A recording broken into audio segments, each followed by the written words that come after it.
Hi viewers, welcome to our channel.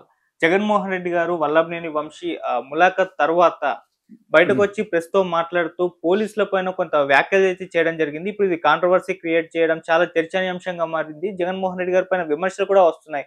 అంటే పోలీసుల్ని బట్టలు ఊడదీసి నిలబెడతాం అన్న సెన్స్‌లో ఆయన మాట్లాడడం ఇప్పుడు తీవ్ర వివాదాస్పదంగా మారిపోయింది. ఇప్పుడు ఇదే అంశం మీద డిస్కస్ చేయడానికి ప్రెజెంట్ మనతో పాటు సీనియర్ పోలీస్ ఆఫీసర్ రెడ్డన్న గారు ఉన్నారు.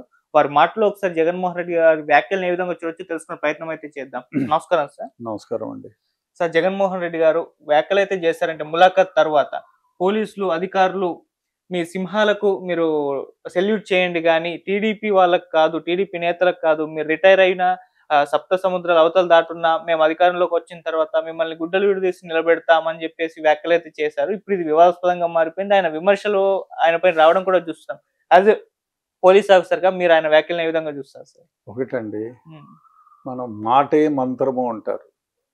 మాట ఎంత మంచిగా ఉంటే అది మంత్రంలాగా పనిచేస్తుంది ప్రజల హృదయాలపైన. ఎందుకంటే మీరు మంచిగా మాట్లాడితే మీరు మాట్లాడే భాషని సరళంగా మాట్లాడి మీకు కావలసిన అర్థాన్ని అందులో తీసుకురావచ్చు. మిమ్మల్ని బట్టలూడబెరికి తంతాను అని మాట్లాడడం సమంజసం కాదు, యోగ్య పదం కాదు. అది మంచి పద్ధతి కూడా కాదు. ఎందుకంటే ఒక సీఎం స్థాయిగా పనిచేసిన వ్యక్తి పోలీస్ డిపార్ట్మెంట్‌ని ఇంత ఇదిగా తోలనాడడం బాగా అనిపించలా. ఎందుకంటే నేను కూడా దాదాపు 9 మంది సీఎంల దగ్గర పనిచేశాను. రైట్ ఫ్రమ్ వెంగళరావు దగ్గర నుంచి, చెన్నారెడ్డి దగ్గర నుంచి, అంజయ్ గారి దగ్గర నుంచి, భువనం వెంకటరాం దగ్గర నుంచి, విజయభాస్కర్ రెడ్డి గారి నుంచి, ఎన్టీ రామారావు గాని, నాదెండ్ల భాస్కర్‌రావు గాని, చంద్రబాబు గాని, నాకిష్టమైన రాజశేఖర్ రెడ్డి గారి దగ్గర నుంచి కూడా. నాకు రాజశేఖర్ రెడ్డి గారు 1979 నుంచి తెలుసు. నాది కడప జిల్లానే. సో, అందరూ కూడా చాలా వీళ్ళు మాట్లాడే భాష ఎంత సరళంగా, ఎంత ప్రేమగా ఉంటుందో, మృదువుగా ఉండి అంత కఠినతరంగా ఉన్న పరిస్థితులు ఉన్నాయి. అదేవిధంగా మనం మాట్లాడే పద్ధతి ఏదో వ్యవహారంలో నోరు జారి తూలనాడితే దాన్ని చాలా విధంగా పెడర్థాలొస్తాయి. బహుశా ఆయనేదో అనబోయి ఏదో అన్నాడా? లేకపోతే ఉద్దేశపూర్వకంగా అన్నాడా? అనేది చాలా చర్చనీయంగా మారింది. ఏదేమైనా పోలీసులను బట్టలు ఊడదీరికి పంపిస్తాను, బట్టలు ఊడదీస్తాను, బట్టలు ఊడదీరికి ఏమో చేస్తాను అనడం భావ్యం కాదు. బహుశా ఆయన మిమ్మల్ని అంటే ఆయన ఉద్దేశం అది ఉండొచ్చు. వేరే విధంగా ఉండొచ్చు. బట్ కమ్యూనికేషన్ ఆఫ్ లాంగ్వేజ్ చాలా కఠినతరంగా ఉందది. అది మ స్వభావానికి అంటే మానవులు తీసుకునే మామూలు భాషా పరిజ్ఞానానికి చాలా విరుద్ధంగా ఉంది. కాబట్టి మళ్ళీ ఇంకోసారి ఇటువంటి వ్యాఖ్యలు చేసేటప్పుడు ఆయన జాగ్రత్తగా ఉండాలనేటువంటిది నా అభిప్రాయం. ఎందుకంటే నేను ఇంతమంది దగ్గర పనిచేసినా ఎప్పుడు కూడా ఎవరు ఇంత దురుసైనటువంటి లాంగ్వేజ్ పోలీసుల దగ్గర నుంచి వినలేదు. పోలీసులు ఎవరు వినలేదు. అతి ముఖ్యంగా నేను ఇప్పుడు ఒకసారి రిక్రూట్ అయితే 40 ఏళ్ళు ఉంటారండి. ఇది బ ఎమ్మెల్యేనో, ఎంపీనో 5 ఏళ్ళు ఉండే వ్యవహారం కాదు. 40 ఏళ్ళు ఉంటారు, 45 ఏళ్ళు ఉన్నోళ్ళు ఉన్నారు సర్వీస్‌లో. నేనే దాదాపు 9 మంది సీఎంల దగ్గర పనిచేశానంటే, సీఎంలు పనిచేసిన పీరియడ్‌లో పనిచేశానంటే, చాలామంది 10 మంది దగ్గర పనిచేసినోళ్ళు ఉంటారు, 6 మంది దగ్గర పనిచేసినోళ్ళు ఉంటారు. అంటే ఒకసారి రిక్రూట్ అయితే they are permanent. They are not temporary. ఇంకోటి కొందరు ఉండొచ్చు డిపార్ట్మెంట్‌కి విరుద్ధంగా పాలిటీషియన్ చెప్పినట్టు వినే నాటకాలు ఆడేవాళ్ళు ఇప్పుడు కొంతమంది పెరుగుతా వచ్చారు ఈ మధ్యకాలంలో.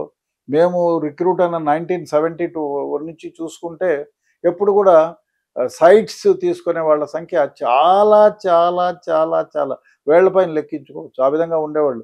చాలా సందర్భాల్లో మీరు తీసుకుంటే సీఎంలు చెప్పితే కూడా నేను వినను, ఇది ధర్మము కాదు అన్న ఆఫీసర్లు చాలామంది ఉన్నారు. ఇప్పుడు వీరరాఘవన్ అనే ఒక ఆయన ఉండాడు, IAS officer. He was home secretary. Chennareddy garu ఏమో చెప్తే ఐఎమ్ సారీ అని రిజైన్ చేసి వెళ్ళిపోయాడు ఆయన. హోమ్ డిపార్ట్మెంట్లో జాయింట్ సెక్రటరీగానో ఏమో ఉండి, అడిషనల్ సెక్రటరీగానో ఉండి. కాబట్టి చాలామంది ఉన్నారు. ఎస్ఆర్ శంకరన్ లాంటి వాళ్ళు ఉన్నారు.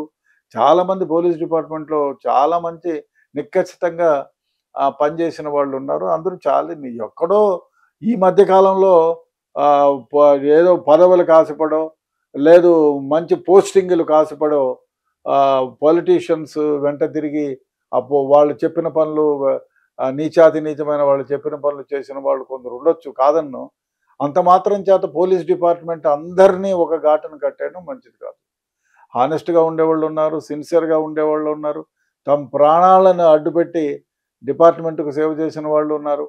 అంత మాత్రం చేత అందరినీ ఒకే ఘాటును కట్టేయడం మంచిది కాదు. అది మంచి వ్యాఖ్య కూడా కాదు.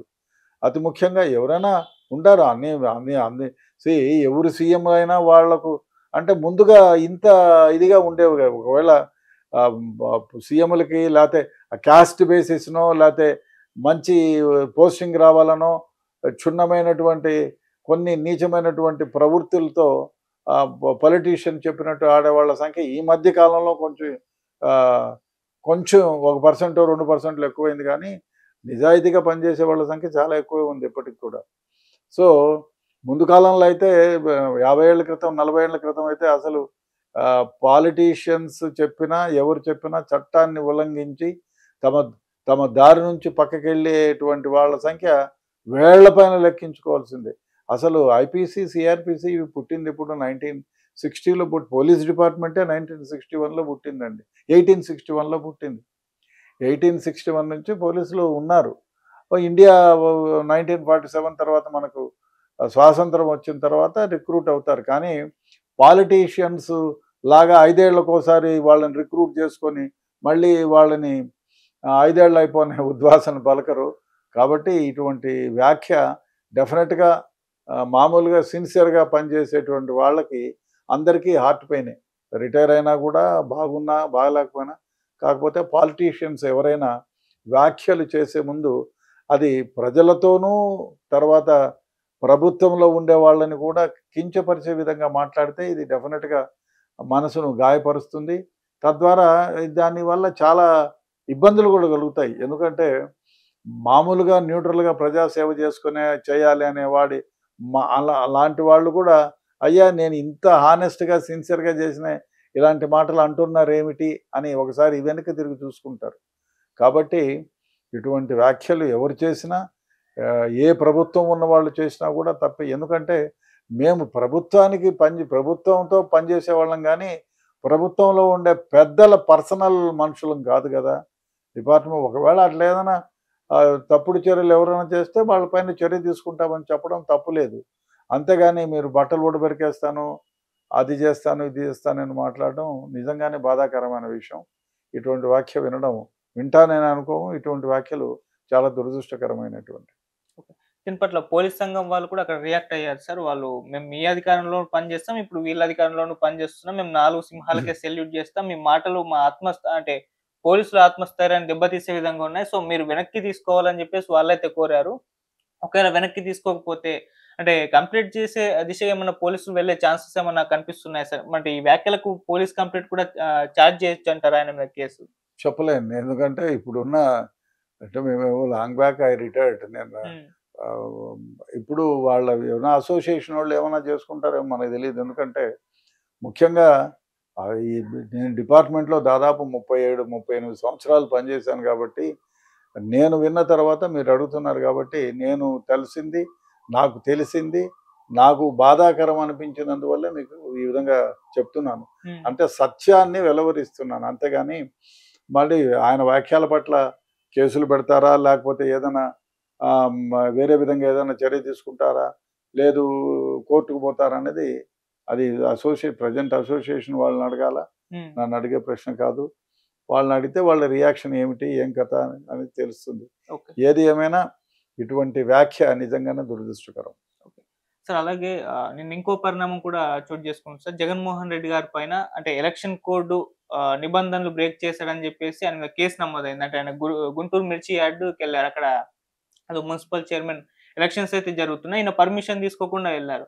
అక్కడ పోలీసులు భద్రత లేకపోవడంతో ఈయన మీద అంటే సెల్ఫీలు ఫోటోలు తీసుకోవడానికి విపరీతంగా ఈయన మీద జనం వచ్చేసారు. ఈయన బయటకు వచ్చి నాకు భద్రత ఇవ్వలేదు, నాకు ప్రాణహాని ఉంది, ఇవాళ గవర్నర్ని కూడా కలవబోతున్నారంట. మళ్ళీ అడిగినందుకు నా మీదనే కేసు పెట్టారు, ఎలక్షన్ కోడ్ బ్రేక్ చేసినందుకు అన్నారు. ఎలక్షన్ కోడ్ బ్రేక్ చేస్తే ఏ విధంగా ఉంటాయి సార్ పరిణామాలు?